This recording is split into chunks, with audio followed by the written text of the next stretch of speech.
다음 달부터 6월까지 봄 이사철 동안 광주와 전남에서 새 아파트에 입주하는 가구가 지난해 같은 기간보다 크게 늘었습니다.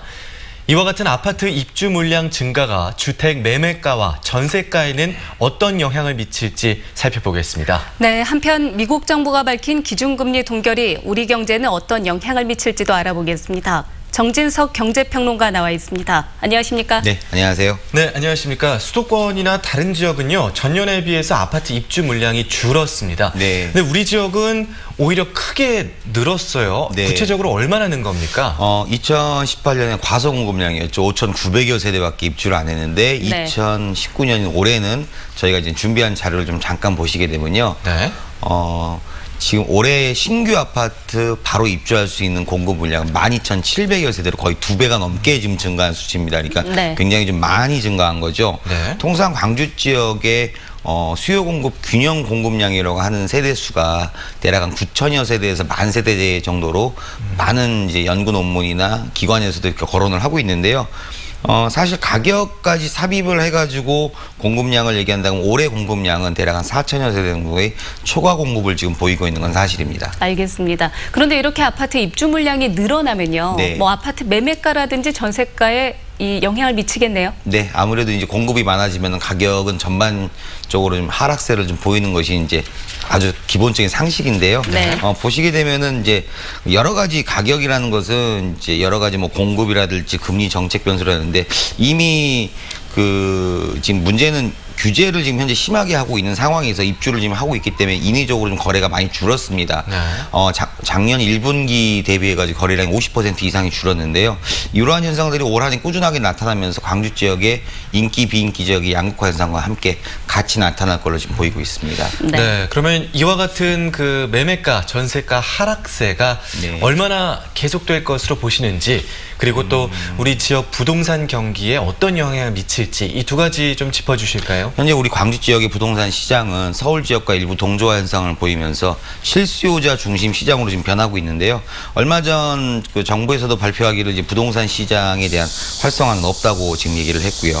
대출 규제도 지속되는 상황을 고려한다면 현재 지금 약보합세는 올 한 해 지속될 걸로 보이고 있고요.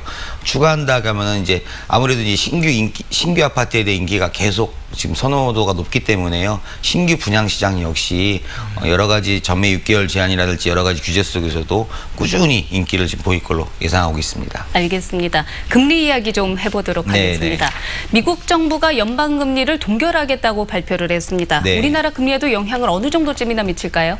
지금 사실 좀 의아했죠. 올해 금리 인상이 약 3회 정도로 지금 예상이 돼 있는 금리 전도표에서 예상이 돼 있었는데 동결을 지금 굉장히 완화적인 발언을 했습니다. 네. 덕분에 우리 한국은행에서는 굉장히 정책적으로 운용할 수 있는 폭이 좀 넓어진 건 사실이고요. 네. 대부분의 지금 현재 전문가분들께서는 올 한 해 역시 우리나라 금리는 이러한 영향을 받아서 동결 내지는 1회 인상에 또는 1회 인하까지도 지금 거론을 하고 있는 상황인데요. 네. 이 금리를 인하한다는 얘기나 동결한다는 얘기는 결국은 글로벌 경기나 국내 경기 또한 상황이 좋지 않다는 얘기입니다. 근데 그런 것들이 선반에서 주식시장에서 보여주고 있는데요. 앞으로 상당 기간 지금의 저금리 상태가 유지될 걸로 보이고 있습니다. 네, 이렇게 미국의 연방금리가 동결이 되면 아무래도 또 시장에서는 자본의 유동성이 늘어난다는 측면이 있을 텐데요. 네, 그렇습니다. 네, 국내 부동산 시장에도 영향이 미칠까요? 네, 국내 부동산 시장이나 주식 시장에도 영향을 미칩니다. 이게 어제 전체적으로 아시아 증시가 1% 넘게 지금 급락을 했거든요. 네. 리세션 즉 경기 재침체 때문에 지금 걱정을 하시는 건데 쉽게 생각하시면은 2008, 9년도에 일어났던 우리나라 리먼 사태 같은 상황들을 갖다 염두에 두시면 될 것 같은데요.